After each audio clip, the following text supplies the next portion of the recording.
C'est bien, donc on pourrait ouvrir dans la parole de Dieu. Donc avant de lire dans l'Épître aux Corinthiens, j'aimerais qu'on regarderait quelques versets avant ça. On va aller lire dans les Actes des Apôtres au chapitre 11. Les Actes des Apôtres au chapitre 11. Et on va lire à partir du verset 27. Actes des Apôtres, chapitre 11, et le verset 27. En ce temps-là, des prophètes descendirent de Jérusalem à Antioche. L'un d'eux, nommé Agabus, se leva et annonça par l'Esprit qu'il y aurait une grande famine sur toute la terre. Elle arriva en effet sous Claude. Les disciples résolurent d'envoyer chacun selon ses moyens un secours aux frères qui habitaient la Judée. Ils le firent parvenir aux anciens par les mains de Barnabas et de Saul. Donc ici, il parle que les disciples résolurent d'envoyer chacun selon ses moyens un secours aux frères qui habitaient la Judée. On va aller maintenant dans l'Épître aux Romains, au chapitre 15. L'Épître aux Romains, chapitre 15. Et on peut lire à partir du verset 25. C'est l'apôtre Paul en parlant aux chrétiens à Rome. Il dit « Présentement, je vais à Jérusalem pour le service des saints, car la Macédoine et l'Achaïe ont bien voulu s'imposer une contribution en faveur des pauvres parmi les saints de Jérusalem. Elles l'ont bien voulu et elles le leur devaient, car si les païens ont eu part à leur avantage spirituel, ils doivent aussi les assister dans les choses temporelles. Donc, ils l'ont bien voulu et elles le leur devaient, car si les païens ont eu part à leur avantage spirituel, ils doivent aussi les assister dans les choses temporelles. Maintenant, on va aller dans 1 Corinthiens 16. 1 Corinthiens 16, et on lit à partir du verset 1. C'est l'apôtre Paul, en terminant sa lettre. C'est une grande lettre qu'il a écrite à ses chrétiens à Corinthe. Mais ici, on est rendu à la fin de sa lettre. Donc, il va dire, pour ce qui concerne la collecte en faveur des saints, agissez aussi comme je l'ai ordonné aux églises de la Galatie. Que chacun de vous, le premier jour de la semaine, mette à part chez lui ce qu'il pourra, selon sa prospérité, afin qu'on n'attende pas mon arrivée pour recueillir les dons. Et quand je serai venu, j'enverrai avec des lettres pour porter vos libéralités à Jérusalem les personnes que vous aurez approuvées. Si la chose mérite que j'y aille moi-même, elles feront le voyage avec moi. J'irai chez vous quand j'aurai traversé la Macédoine, car je traverserai la Macédoine. Peut-être séjournerai-je auprès de vous, ou même y passerai-je l'hiver, afin que vous m'accompagniez là où je me rendrai. Je ne veux pas cette fois vous voir en passant, mais j'espère demeurer quelque temps auprès de vous, si le Seigneur le permet. Je resterai néanmoins à Éphèse jusqu'à la Pentecôte, car une porte grande et d'un accès efficace m'est ouverte, et les adversaires sont nombreux. Si Timothée arrive, faites en sorte qu'ils soient sans crainte parmi vous, car ils travaillent comme moi à l'œuvre du Seigneur. Que personne donc ne le méprise. Accompagnez-le en paix afin qu'il vienne vers moi, car je l'attends avec les frères. Pour ce qui est du frère Apollos, je l'ai beaucoup exhorté à se rendre chez vous avec les frères, mais ce n'était décidément pas sa volonté de le faire maintenant. Il partira quand il en aura l'occasion. Veillez, demeurez fermes dans la foi. Soyez des hommes, fortifiez-vous. Que tout ce que vous faites se fasse avec amour. Encore une recommandation que je vous adresse, frères. Vous savez que la famille de Stéphanos est les prémices de l'Achaïe et qu'elle s'est dévouée au service des saints. Ayez vous aussi de la déférence pour de tels hommes et pour tous ceux qui travaillent à la même œuvre. Je me réjouis de la présence de Stéphanos, de Fortunatus et d'Achaïcus. Ils ont supplié à votre absence, car ils ont tranquillisé mon esprit et la vôtre. Sachez donc apprécier de tels hommes. Les églises d'Asie vous saluent, Aquila et Priscille, avec l'église qui est dans leur maison, vous saluent beaucoup dans le Seigneur. Tous les frères vous saluent. Saluez-vous les uns les autres par un saint baiser. Je vous salue, moi, Paul, de ma propre main. Si quelqu'un n'aime pas le Seigneur, qu'il soit anathème. Maranatha. Que la grâce du Seigneur Jésus soit avec vous. Mon amour est avec vous tous en Jésus-Christ. Amen. Donc ce matin, on est rendu à la fin de cette lettre de Paul aux Corinthiens, si qu'on peut résumer un peu ce qui a été vu depuis le début, c'est que Paul a écrit cette lettre aux Corinthiens parce qu'il avait entendu des choses qui se passaient dans cette église à Corinthe. On sait que c'est lui, Paul, qui est allé là pour apporter le message de l'Évangile dans cette ville de Corinthe, une ville corrompue, une ville qui était associée à beaucoup d'idolâtrie, à beaucoup de temples de prostitution. Donc c'était le péché dans tous ses côtés. Puis quand Paul est arrivé là, si vous vous rappelez, il est arrivé là dans la crainte, dans le tremblement, dans la faiblesse. Mais il y avait juste une chose dans ses pensées, c'est Jésus-Christ, Jésus-Christ crucifié. Puis Paul a prêché le message, même que si, quand il était là, à un moment donné, il a été un peu découragé. Mais Dieu s'est révélé à lui pour dire, prends courage, Paul, ne te tais pas, parce qu'il y a un grand nombre qui m'appartient dans cette ville. Donc, prêche le message. Paul a prêché le message, plusieurs personnes se sont converties, une assemblée a été établie, puis Paul a resté parmi eux autres 1 année et 6 mois. Donc il a resté parmi eux autres 1 an et demi, puis ensuite il a dû partir pour évangéliser ailleurs. On sait qu'il est parti en Asie par la suite. Mais après qu'il est parti, il entend des choses qui se passent dans l'Église. Donc, Paul va prendre le temps d'écrire une lettre aux chrétiens à Corinthe. Puis si on lirait dans 2 Corinthiens au chapitre 2, ça nous dit la condition qu'il était. Il dit qu'il a écrit cette lettre dans des larmes, avec larmes. Pourquoi? Parce que il devait écrire des paroles dans le but de reprendre plusieurs choses qui se passaient à Corinthe.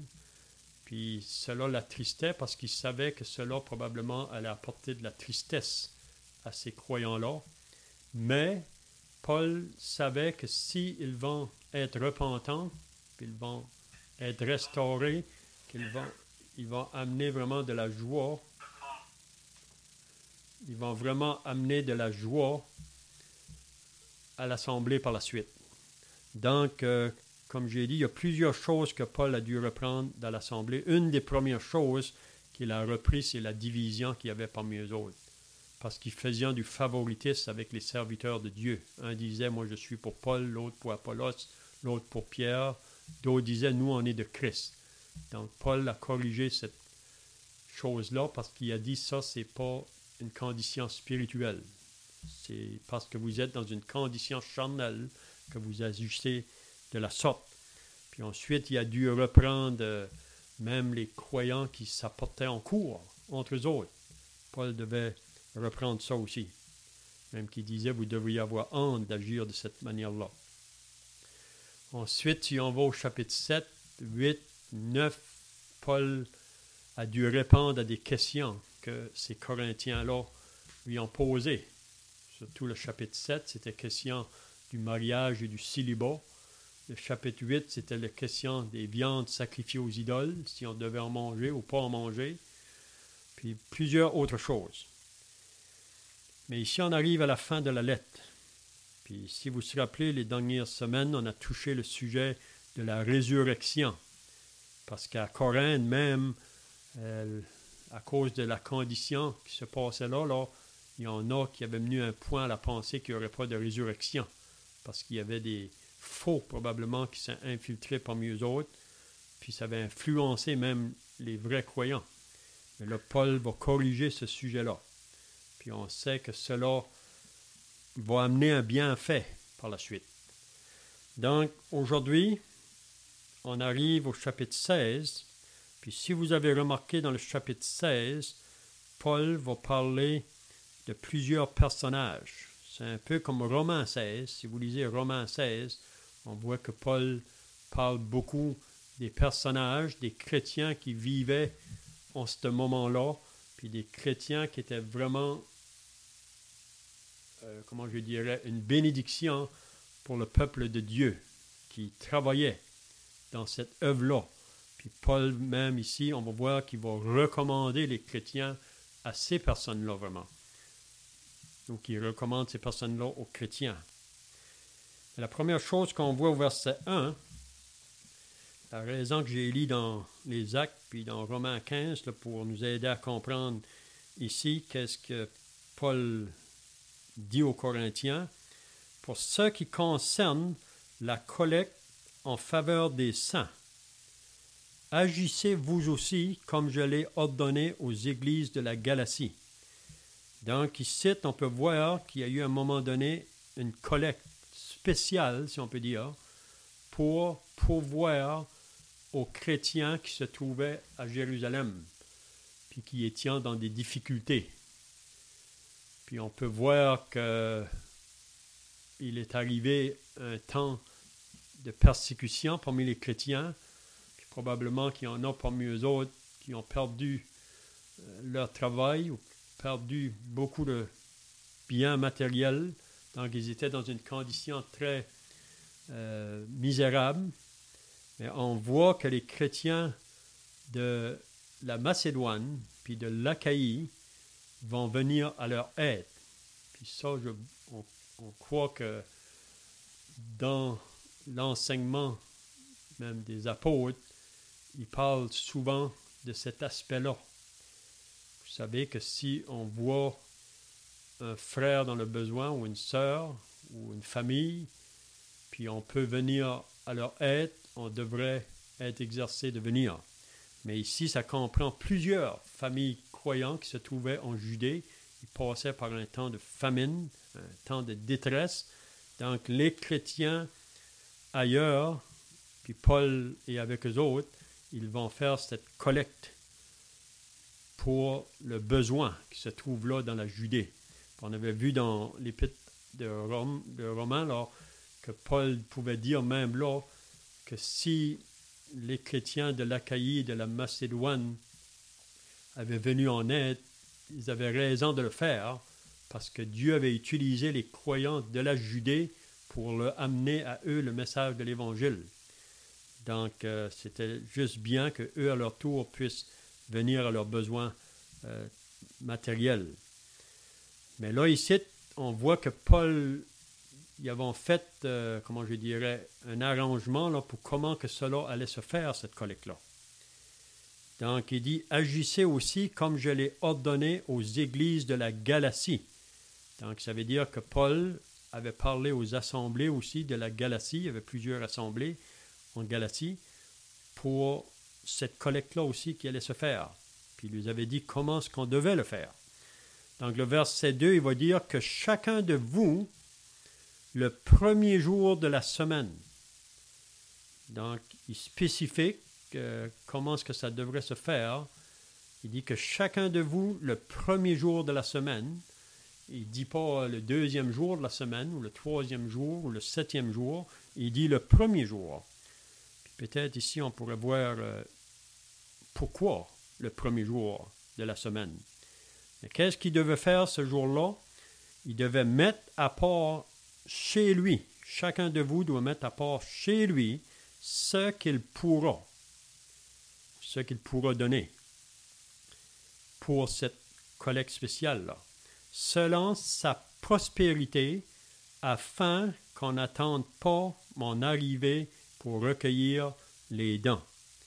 Donc, on voit ici l'arrangement qui a été fait, c'est que les chrétiens dans les différentes provinces là, devaient, pour un temps, ça ne nous dit pas pour combien de temps, mais à chaque premier jour de la semaine, devaient mettre quelque chose à part pour cette collecte-là.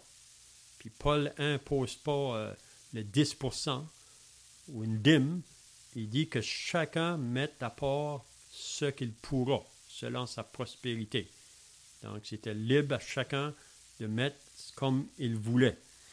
Puis en ce qui concerne le premier jour de la semaine, vous savez que associé à la Nouvelle Alliance, où les croyants de cette dispensation, on est associé au premier jour de la semaine, et non pas le septième jour, qui est le sabbat.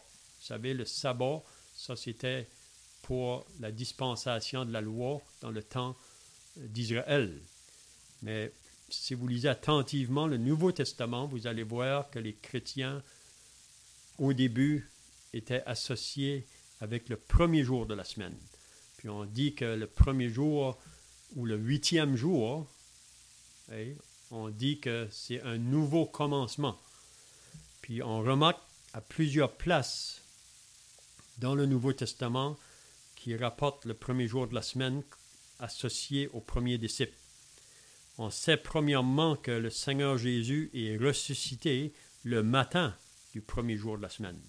Donc quand Jésus est ressuscité, c'était le dimanche matin, le premier jour de la semaine. Puis pendant cette journée-là, si vous vous rappelez, Jésus a même apparu à plusieurs de ses disciples. Même la fin de ce jour, il a apparu à ses disciples dans la chambre haute. Puis si vous vous rappelez, Thomas n'était pas là ce soir-là. Quand Jésus est apparu à ses disciples le premier jour de la semaine, là, le soir. Puis ça nous dit 8 jours après. Donc si vous comptez 8 jours après, ça se trouve de nouveau le premier jour de la semaine.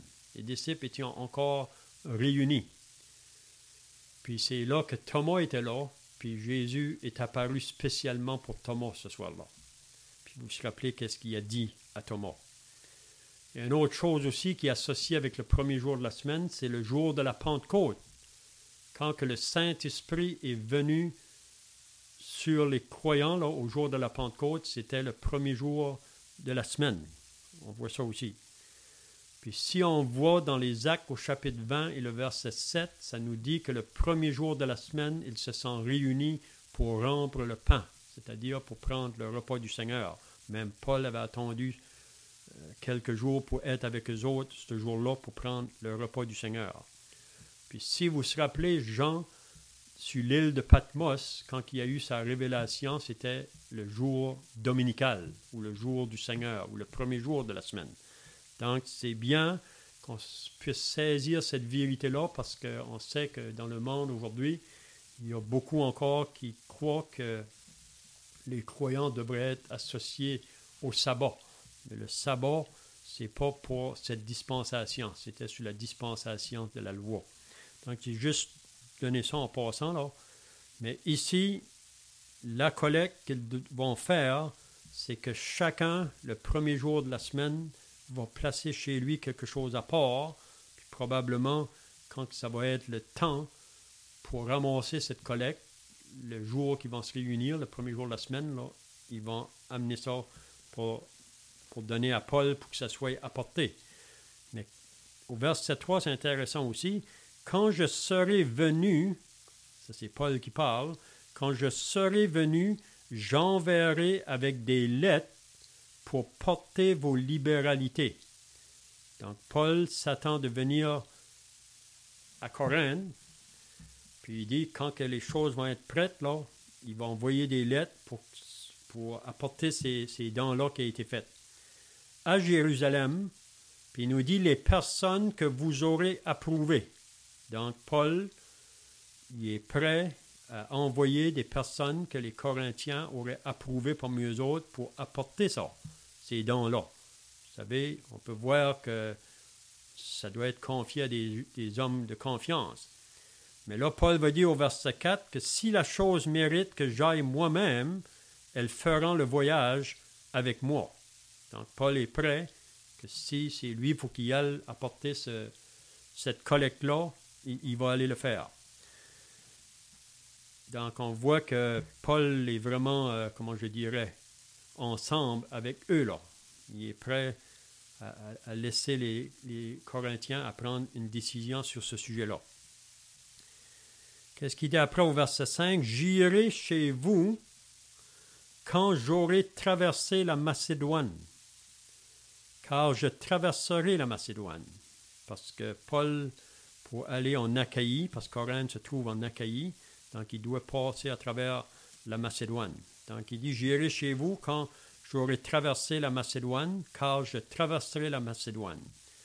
Puis là, il va leur dire, peut-être séjournerai-je auprès de vous, ou même y passerai-je l'hiver. Vous savez, ça fait quand même plusieurs années que Paul est allé à Corinthe, puis qu'il n'a pas retourné là. Parce qu'on dit qu'il a écrit sa première lettre au moins 5 ans après. Donc, il y a plusieurs années. Donc, Paul se trouvait dans d'autres endroits. Il était en Asie. C'est ça qu'il dit qu'il était à Éphèse, là. Donc, il dit, j'irai vers vous. Il dit, peut-être séjournerai auprès de vous. Il voulait passer du temps avec les autres. Ou même, y passerai-je l'hiver, afin que vous m'accompagniez là où je me rendrai. Donc, on voit que Paul veut travailler avec les chrétiens de Corinthe, puis eux avec lui. Donc, on voit que c'est toute une unité ensemble. Vous savez, on dit toujours que l'unité fait la force. Puis s'il y a une chose que le diable voudrait briser, lui, c'est l'unité. Parce qu'il sait que s'il brise l'unité, il n'y a plus de force. Mais c'est bien de travailler ensemble. Donc, le verset 7, « Je ne veux pas cette fois vous voir en passant. » Donc, il dit, « Je ne veux pas juste aller chez vous juste pour une visite pressée, mais j'espère demeurer quelque temps auprès de vous si le Seigneur le permet. » Donc, on voit encore l'attitude de Paul, c'est toujours dans la volonté du Seigneur, si le Seigneur le permet, comme Dieu le veut et non pas comme je veux. Moi, je veux aller, mais selon le Seigneur va l'accorder. Le verset 8, « Je resterai néanmoins à Éphèse. »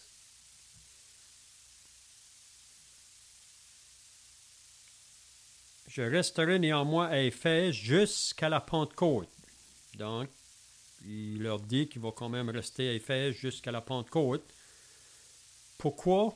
Parce qu'il dit qu'il y a une grande porte qui m'est ouverte là. Ça veut dire qu'il y a une porte ouverte pour annoncer l'Évangile. Une grande porte d'un accès efficace mais ouverte, mais les adversaires sont nombreux. Puis ça, on peut comprendre ça. Vous savez, si on va dans une place, il y a une porte ouverte pour l'Évangile, il y a des oreilles qui sont attentives. Il faut être certain que le diable va venir pour essayer de mettre des embûches ou pour mettre des obstacles à ce travail-là. Donc, les adversaires sont nombreux. Maintenant, il parle de Timothée. Donc, ça, c'est un personnage ici qui va parler concernant Timothée. Vous vous rappelez que Timothée était un homme que Paul a apporté avec lui dans son deuxième voyage missionnaire. Si vous lisez dans les Actes au chapitre 16, c'est au début là, que Timothée était un homme avec un bon témoignage dans les églises où il se trouvait. C'était un jeune homme, mais un jeune homme qui était vraiment exercé pour l'œuvre de Dieu, donc Paul l'a apporté avec lui. Donc on dit souvent Paul était le plus âgé, Timothée le plus jeune, mais ils ont pu travailler ensemble dans l'œuvre de Dieu. Puis concernant Timothée, il y a beaucoup de choses qui est dit à propos de lui, on ne prendra pas le temps, là, mais on sait que c'est un jeune homme qui a grandi dans une famille où sa grand-mère était sauvée, puis sa mère était sauvée. Puis il avait entendu la parole de Dieu dès son enfance. Puis quand l'Évangile a passé, Timothée a été sauvé. Puis Paul a été vraiment l'instrument utilisé probablement pour annoncer l'Évangile. Donc, ici, Timothée, on dit aussi qu'il était un homme timide de nature, un homme timide, il n'était pas un fonceur. Mais Paul encourage vraiment cet homme-là parce que Dieu l'a choisi pour une œuvre. Il dit, si Timothée arrive, faites en sorte qu'il soit sans crainte parmi vous, car il travaille comme moi à l'œuvre du Seigneur. Donc, Paul veut que les chrétiens à Corinthe puissent bien recevoir Timothée, qu'ils vont vraiment apprécier ce jeune frère-là qui est exercé à travailler dans le Seigneur. Il dit que personne donc ne le méprise. Donc, Paul, on peut dire, recommande Timothée. Paul le recommande comme un homme qui est responsable dans le travail, puis qu'on ne devrait pas le mépriser.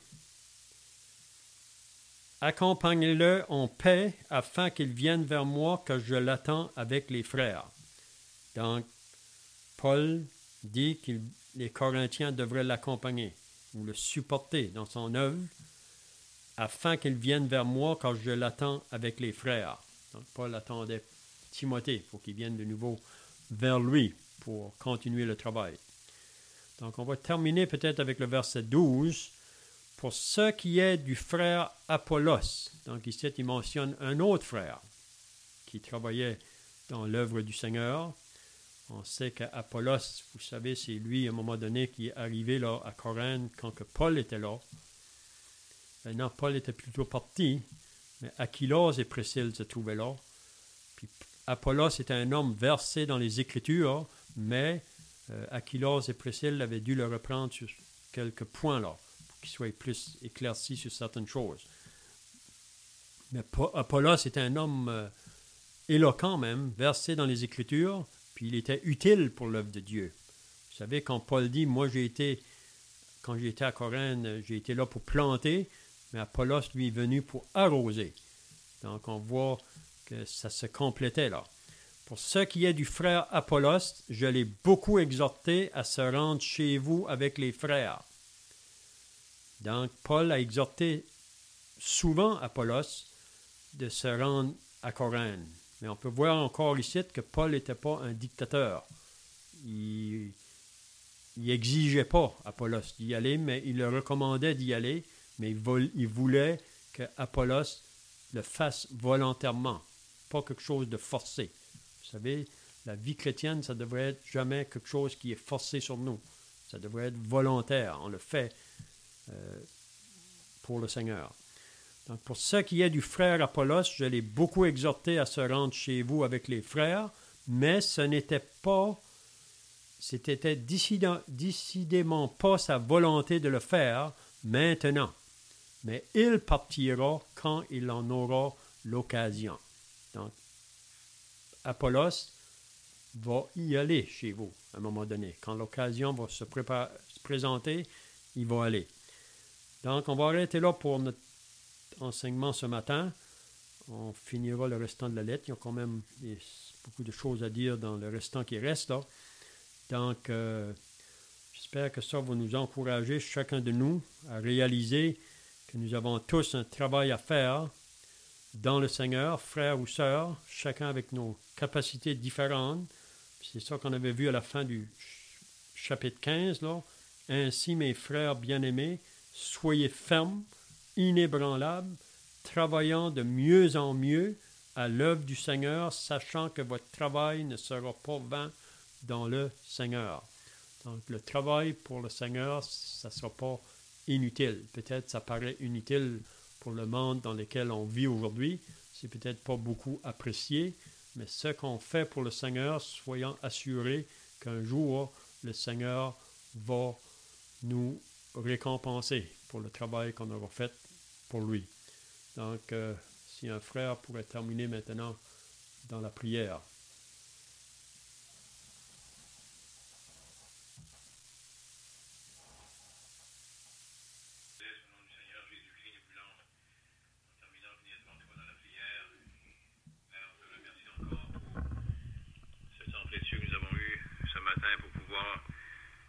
Sur la personne de ton Fils et l'exalter comme il le mérite.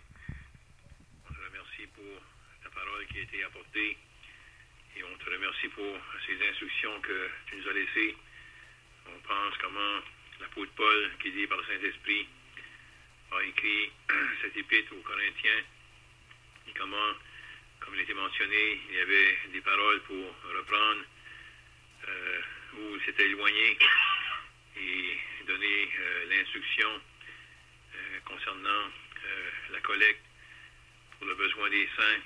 Et Père, on te remercie que dans toutes nos situations, on peut regarder dans ta parole et voir les instructions que tu nous as laissées pour nous guider dans ce temps de pèlerinage ici sur la terre, comme on était même rappelé ce matin dans l'adoration, jusqu'au moment où ton Fils va revenir chercher son Église.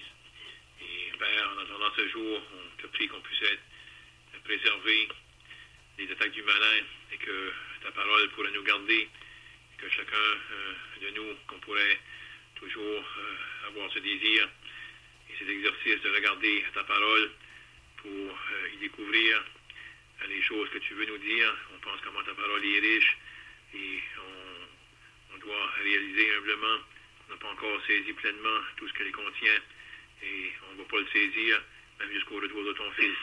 Mais on te prie, Père, qu'on pourrait toujours avoir ce désir comme des enfants nouveau-nés de prendre cette parole comme un lait spirituel et ainsi qu'on pourrait croître dans la foi et dans les choses de Dieu. Et on veut, Père, te prier aussi pour l'évangile de ce soir, que tu pourrais parler dans l'évangile, que tu pourrais attirer des gens à se connecter et qu'on pourrait avoir la joie d'entendre que tu aurais sauvé parmi nous.